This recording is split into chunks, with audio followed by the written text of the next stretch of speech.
쓰는 속담 가운데 콩 심은 데 콩나고 팥 심은 데 팥난다는 말이 있죠. 생물학적인 유전 현상을 기가 막히게 잘 표현한 말입니다. 그렇지 않습니까? 콩 심은 데서는 팥이 안 나고 콩이 납니다. 팥 심은 데서는 콩이 나지 않고 팥이 납니다. 왜 그럴까요?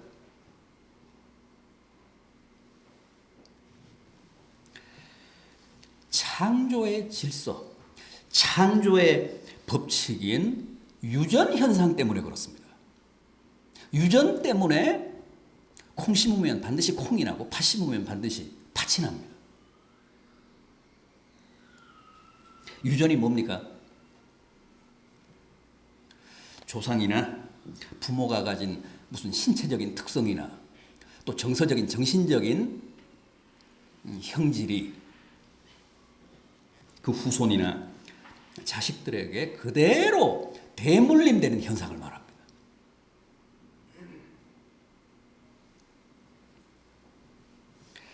유전이라는 한자는 남길 유자입니다.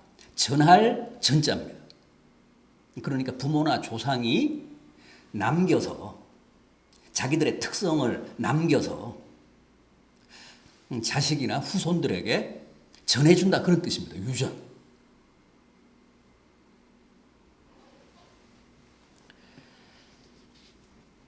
이 유전 현상을 육하원칙처럼 한번 정리를 해보겠습니다. 누가 조상이나 부모가 누구에게 자식이나 후손들에게 무엇을 자신들의 신체적인 특성이나 정서적인 혹은 정신적인 그 특성을 어떻게 DNA라고 하는 유전자에 담아서 대물림하는 방식으로 전해준다는 거죠. 왜? 중요한 것은 이겁니다. 왜?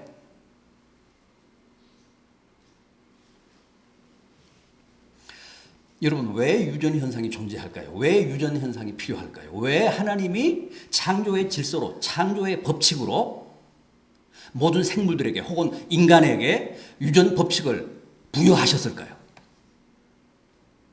왜? 종을 지키게 하려고. 그 특정한 종을 번성하게 하려고. 그 종이 사라지거나 도태되지 않고 또 변질되지 않고 그 본래의 고유한 성질을 대대로 계속 존재하게 하려고 하나님이 태초에 이 천지 만물을 창조하실 때 유전 법칙을 부여하셨습니다. 그래서 유전은 창조의 질서입니다. 창조의 법칙입니다. 그래서 유전이 굉장히 중요해요. 유전 법칙이 없으면 안 돼요. 종이 존재하지를 않아요. 번성할 수가 없어요. 다 변질되거나 다 도태되거나 멸절되거나 그렇게 해버려요.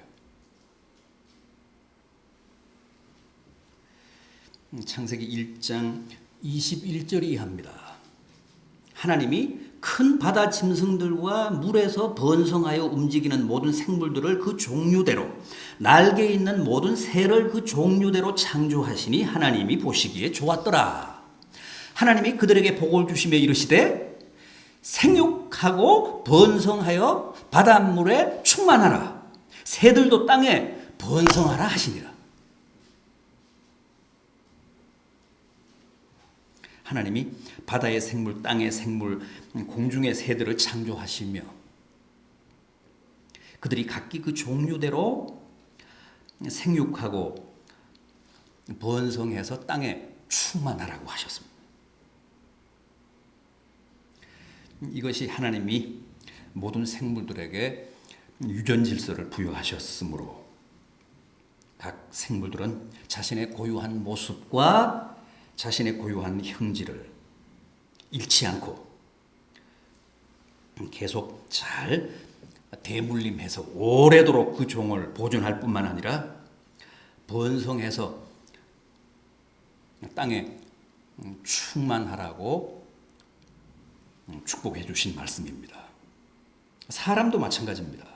창세기 1장 27절입니다. 하나님이 자기 형상, 곧 하나님의 형상대로 사람을 창조하시되 남자와 여자를 창조하시고 하나님이 그들에게 복을 주시며 이르시되 생육하고 번성하여 땅에 충만하라. 이런 미션을 주셨습니다. 모든 생물들에게, 인간들에게 생육하고 번성하여 땅에 충만하라. 이걸 충족시키기 위해서, 이 명령을 수행하기 위해서 모든 생물들과 우리 인간들에게는 유전의 법칙이라는 게 주어져 있습니다.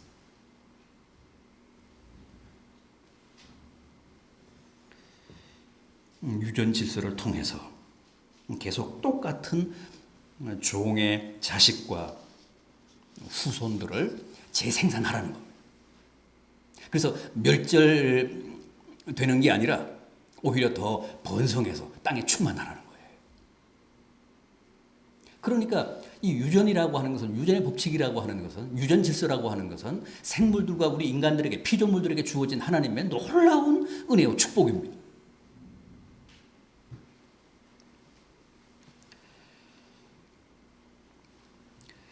자, 이렇게 유전이라고 하는 것, 생물학적인 대물림 현상이라고 하는 것은 태초에 하나님이 제정하셔서 모든 생물들과 우리 인간들에게 부여하신 대단히 중요한 창조의 기본 질서자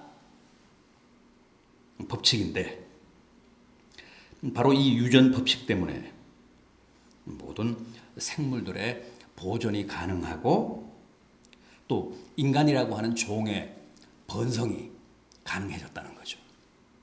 땅이 충만하잖아요. 처음에는 아담과 하와밖에 없었는데 하나님이 이 유전의 법칙을 부여하시면서 우리 인간을 축복해 주셨기 때문에 이제는 하나님이 축복해 주신 그대로 번성해서 땅에 충만하게 됐습니다. 이게 다 유전 덕분입니다. 그런데 문제는 이 유전이란 얼굴이나 무슨 체형이나 신장 같은 신체적인 요소뿐만 아니라 말씀드린 대로 정신적인 요소도 있습니다. 지능이나 무슨 재능이나 성격이나 인간성이나 도덕성 같은 이런 정신적인 측면도 유전이 된다는 거예요. 이런 정신적인 형질도 그대로 유전이 됩니다. 그래서 이 유전이 참 무섭습니다. 우리가 다 부모를 닮았잖아요. 외모뿐만 아니라 정서도 닮았잖아요. 자기가 아무리 증오하고 싫어해도 상관없습니다. 자기 부모의 성격 어떤 부분 참 자식으로서 싫잖아요. 그런데 어느 시점에 보면 자기가 똑같이 그러고 있습니다. 자기에게서 그런 정서가 있고 자기에게 그런 성격이 있고 그런 기질이 있고 형질이 있다는 거예요. 그 불가항력적입니다. 그건 유전적인 거기 때문에 운명적입니다. 피해갈 수가 없습니다. 그러니까 외모뿐만 아니라 정신적인 차원의 유전도 우리가 전혀 부정할 수가 없습니다. 심지어는 몹쓸 병도 유전이 되잖아요. 병도 유전이 됩니다. 참 고약합니다. 우리가 병원에 가서 건강검진 받으면 문진표 작성하잖아요. 거기서 가장 중요하게 다루는 게 뭡니까? 가족력이잖아요. 가족병력. 가족 중에 무슨 당뇨병 환자 있느냐, 무슨 정신질 환자가 있느냐, 뭐 암 환자 있느냐. 그거 다 유전병이기 때문에 가족병력을 묻습니다. 그런 것들 다 유전이 됩니다.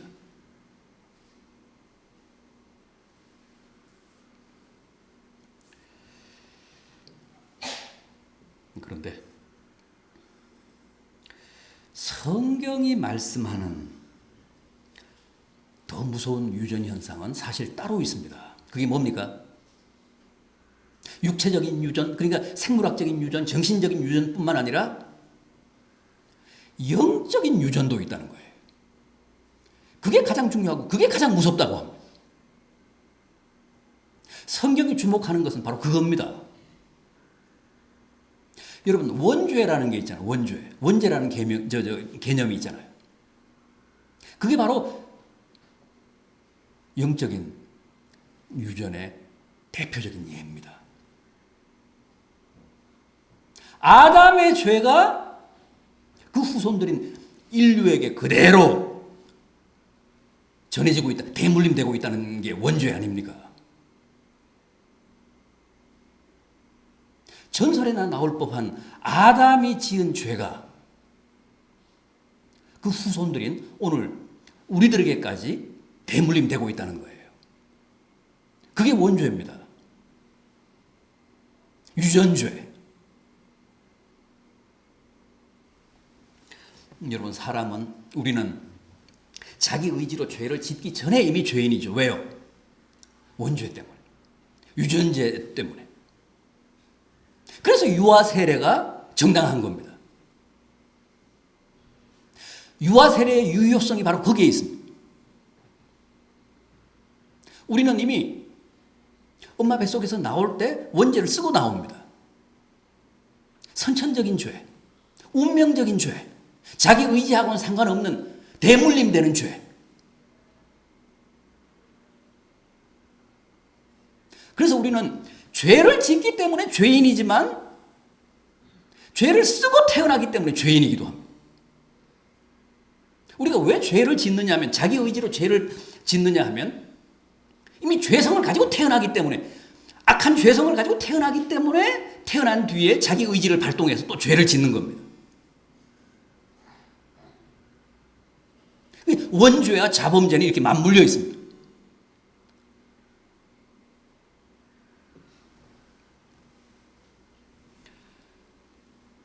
세례가 무슨 뜻이죠? 죄를 씻는다는 의미 아닙니까?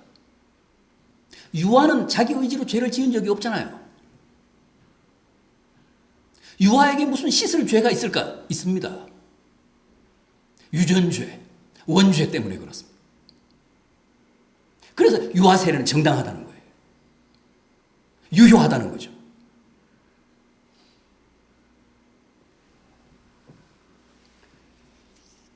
아무튼 인간은 이 원죄 때문에 엄마 뱃속에서 태어날 때부터 이미 원죄의, 유전죄의 DNA를 가지고 태어납니다.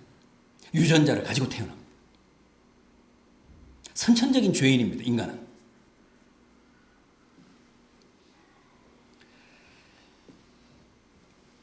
오늘 본문 5절 하반절 이하를 보십시오. 나는 나를 미워하는 자의 죄를 갚되 아버지로부터 아들에게로 3, 4대까지 이르게 하거니와 나를 사랑하고 내 계명을 지키는 자에게는 1000대까지 은혜를 베푸느니라. 이 말씀의 핵심이 뭡니까? 죄도 은혜도 저주도 축복도 다 당대로 끝나지 않고 다음 세대까지 계속 대물림이 된다는 거예요.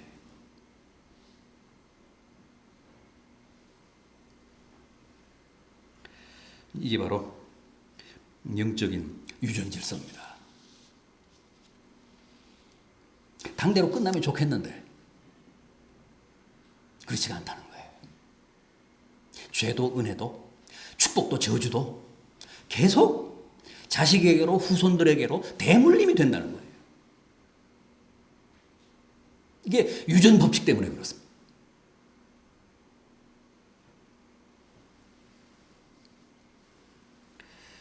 우리는 사실 이런 말씀을 보면 그저 막연하게 성경에 나오는 언어라고만 생각을 할 뿐, 심각하게 생각하지를 않습니다. 심각하게 받아들이지를 않습니다. 외모나 정서적인 정신적인 유전 혹은 유전병 같은 거는 다 인정을 하지만 그건 우리의 현실이니까 이 영적인 유전에 대해서는 무지하기도 하고 별로 체감하지를 못합니다.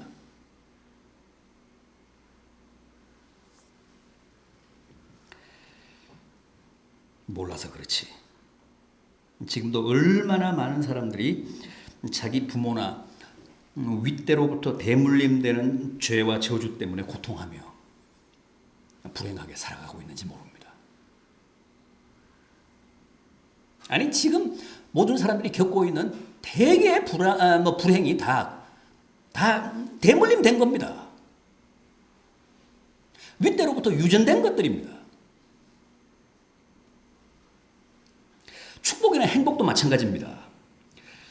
부모나 조상의 복이 대물림돼서 그 덕에 지금 잘 먹고 잘 사는 사람들 많습니다.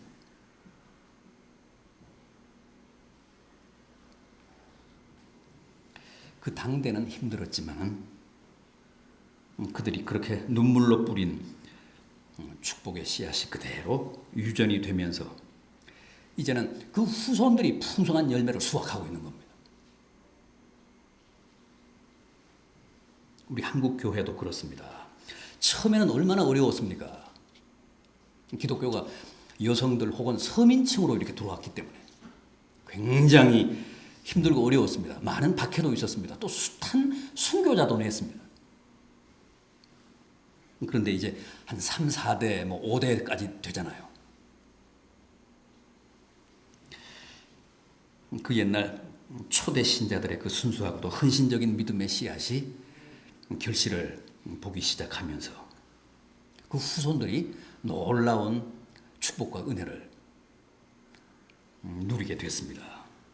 요즘은 그 축복과 은혜를 제대로 감당을 하지 못하고 또 자식 세대에 제대로 그 대물림을 하지 못해서 여러 가지 부작용과 문제가 발생하고 있습니다만 어쨌든 저주와 축복은 이렇게 반드시 그 다음 세대로 되물림이 된다는 게 성경의 가르침입니다. 성경이 우리에게 말씀하는 중요한 영적 유전의 법칙입니다.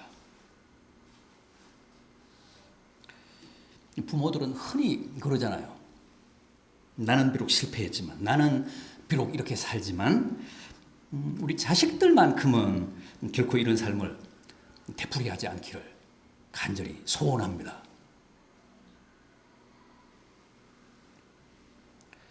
모든 불행이나 아픔이 다 내 세대로, 내 당대로 끝나기를 진심으로 기대하지요.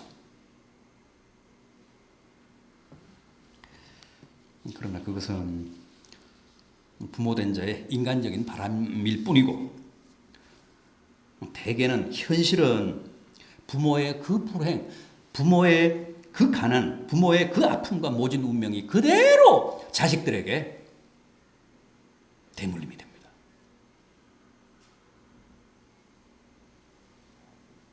유전질서, 유전법칙 때문에 그렇습니다. 그렇다면 어떻게 해야 할까요? 반드시 죄와 저주의 그 대물림의 고리를 끊어야 합니다.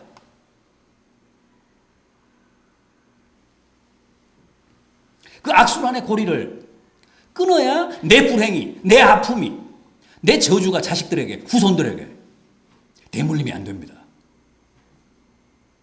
내 대에서 끊어야 돼요.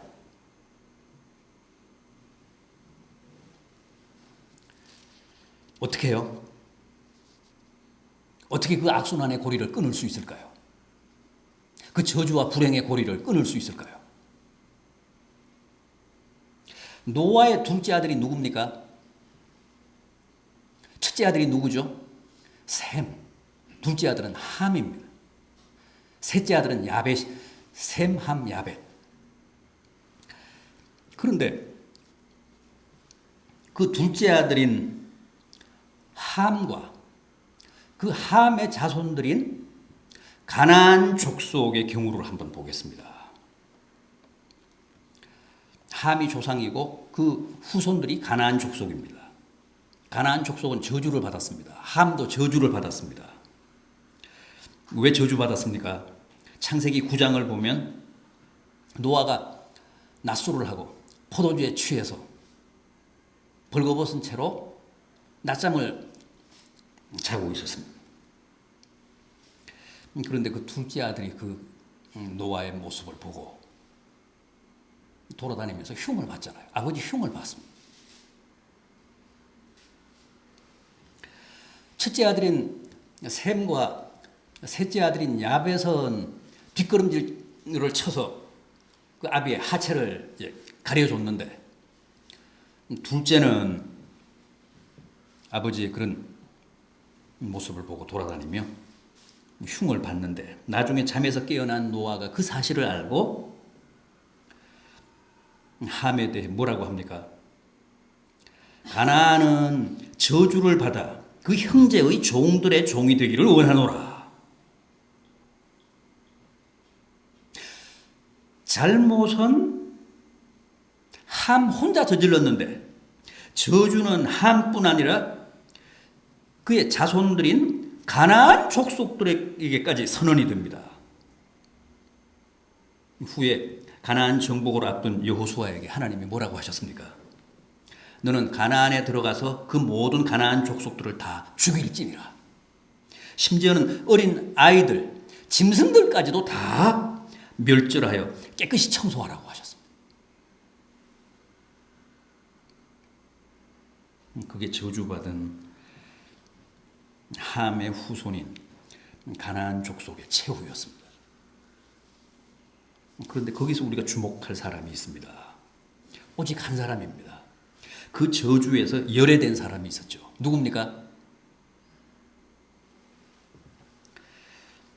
여리고성의 기생이었던, 창녀였던 라합 아닙니까? 라합은 가나안 족속의 창녀였습니다. 그럼에도 어린아이들과 짐승들까지도 다 죽임을 당한 그 여리고성에서 구사일생으로 홍일점으로 살아났습니다. 그뿐만 아닙니다. 그가 숨겨준 이스라엘 정탐꾼 중에 한 사람과 결혼을 해서 누구를 낳았죠? 보아스를 낳았습니다. 보아스가 룻과 결혼을 해서 오벳을 낳습니다. 오벳은 이새는 누구를 낳았죠? 다윗을 낳았습니다. 그리고 그 다윗의 계보에서 누가 태어났어요? 예수 그리스도가 태어나셨습니다.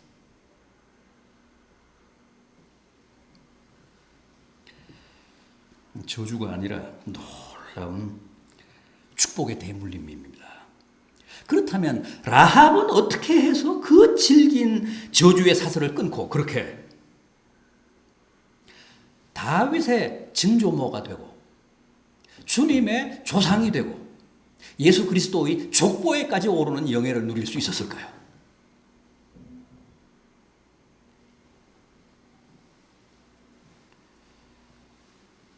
너는 알라.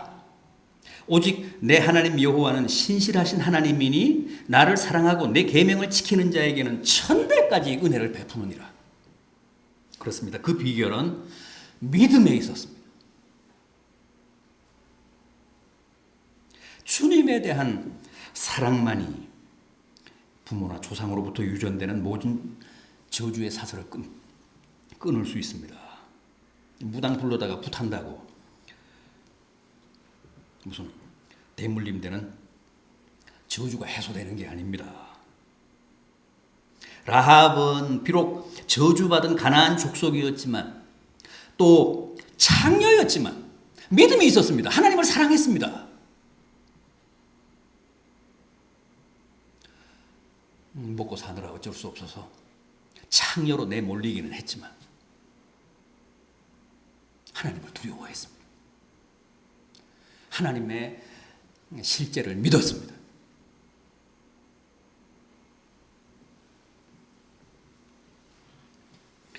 그래서 구원의 반열에 든 겁니다.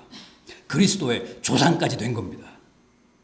여러분, 저주는 항상 죄의 결과입니다. 저주는 항상 죄의 열매입니다. 따라서 그리스도의 보혈로 자기의 죄를 씻으면, 주님을 믿음으로 속죄함을 입으면 저주가 사라집니다. 저주에서 노임을 받습니다.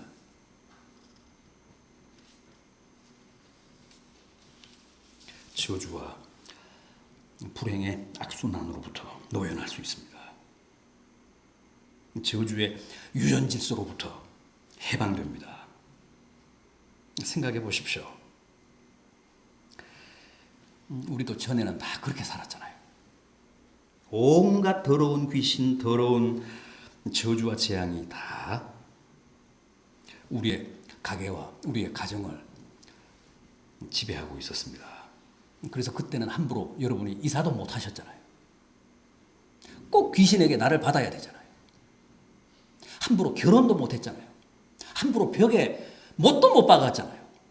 함부로 길을 나서지도 못했잖아요. 이사도 못, 아까 이사는 얘기했나요? 무엇든 귀신이 허락해야, 그래서 나를 받아야 할 수 있었습니다. 손 없는 날 할 수 있었습니다.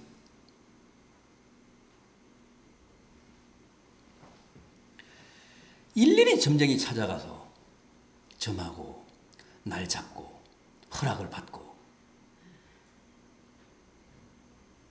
새 차를 사도 항상 고사를 지내야 되죠.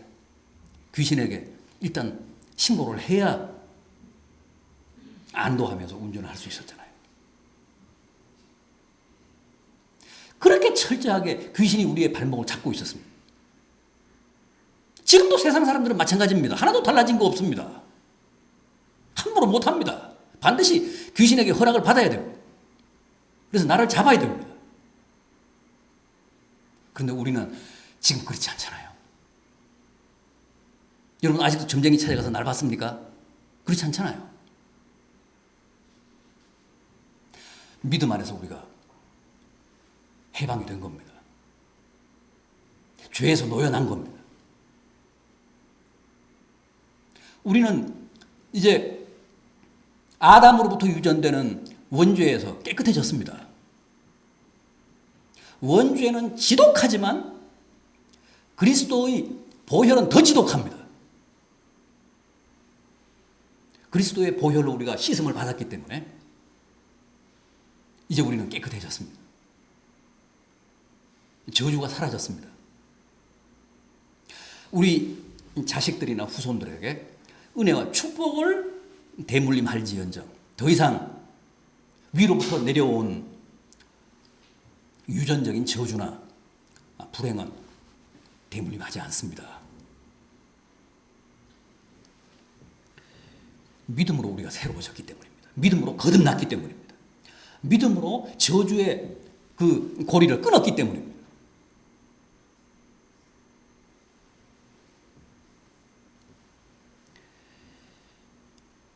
이제부터는 우리의 운명과 내 가정과 내 가게를 믿음으로 잘 관리하고 기도하며 잘 지켜야 합니다. 두 번 다시 마귀나 저주가 우리 가정을, 우리 가게를 넘보거나 해코지하지 못하게 해야 합니다. 또 우리의 믿음을 우리의 자녀들에게 잘 전수해야 합니다. 그게 오늘 우리들에게 주어진 가장 중요한 과제고 또 책무입니다. 그럼에도 우리는 이 부분을 그다지 심각하게 생각하지 않습니다. 그게 문제입니다. 마태복음 12장 43절 이하를 제가 읽어보겠습니다.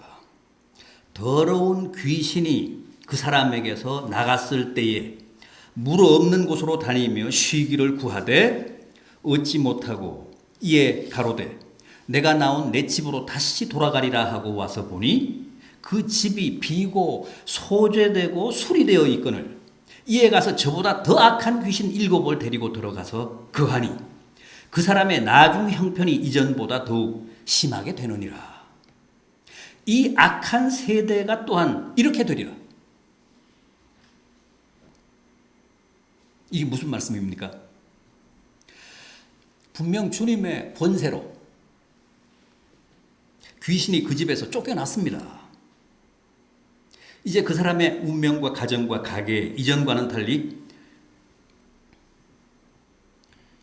주님의 보혈로 아주 깨끗해졌습니다. 소재가 됐습니다. 거기까지는 좋았습니다. 그런데 이 귀신을 한번 보십시오. 그 집에서 쫓겨났던 귀신을 한번 보십시오. 나가서 돌아다니다가 혹시나 하며 다시 한번 지가 있던 집에 와봤다는 거예요. 그런데 이게 웬 떡입니까? 그 집이 깨끗하게 소재된 채로 텅 비어 있었다는 거죠. 여러분, 이게 우리가 늘 실패하는 대목입니다. 분명히 믿음으로 부모나 조상들로부터 유전되던 저주의 고리를 끊고 내 안에 있던 마귀를 몰아냈습니다.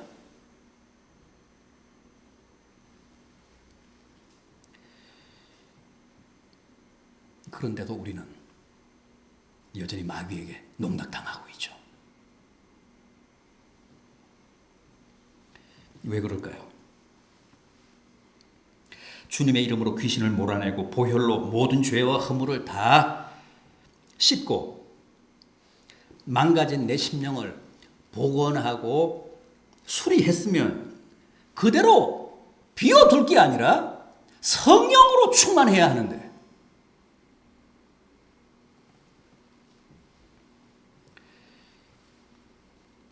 우리는 그러지를 못합니다. 귀신만 쫓아내고 그리스도의 보혈로 죄로 얼룩진 내 몸만 깨끗하게 씻고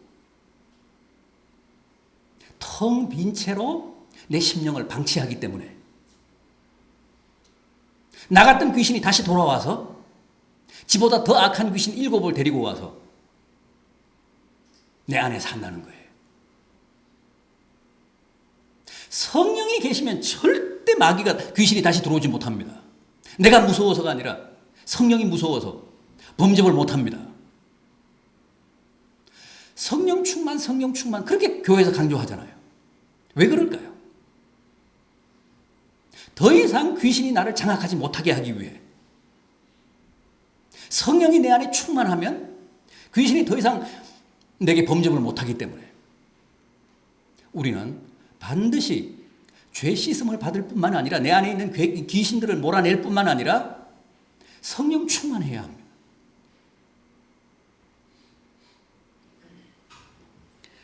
그래야 더 이상 마귀에게 농락당하지 않습니다. 이 사람의 경우를 보십시오. 귀신이 다시 와보니까 깨끗하게 비어져 있더라는 거죠. 그래서 잽싸게 가서 지보다 더 지독하고 악랄한 귀신을 7이나 데리고 다시 그 집에 돌아와서 그 집을 장악했다는 거예요. 이런 불행의 주인공이 돼서는 안 된다는 겁니다. 그래서 관리가 필요합니다. 그래서 성령 충만이 필요합니다. 죄 씻음 받았다. 저주의 악순환의 고리를 끊었다. 그것만이 전부가 아니고 그 복된 상태를 관리해줘야 됩니다. 빈집으로 그냥 방치하면 안 되고 성령 충만해야 합니다. 그래야 귀신이 마귀가 틈타지 못합니다.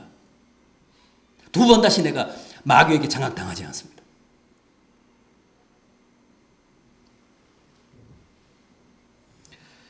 틀림없이 예수를 믿음으로 내가 새로워졌음에도 불구하고 다시 마귀에게 지배당하는 것은 바로 그것 때문입니다.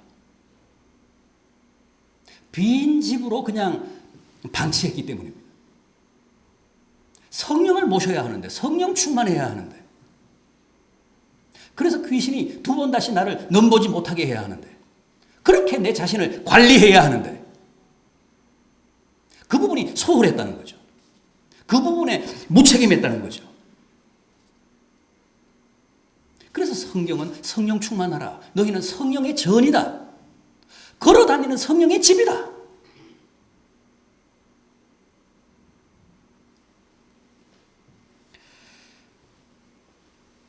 주님의 마지막 말씀을 보십시오. 이 악한 세대가 또한 그렇게 되리라. 이 마지막 시대를 사는 성도들이 그렇게 될 거라는 거예요. 쫓아냈던 귀신이 다시 돌아와서 그 사람을 장악하는 그런 비극의 주인공들이 많이 될 거라는 거예요.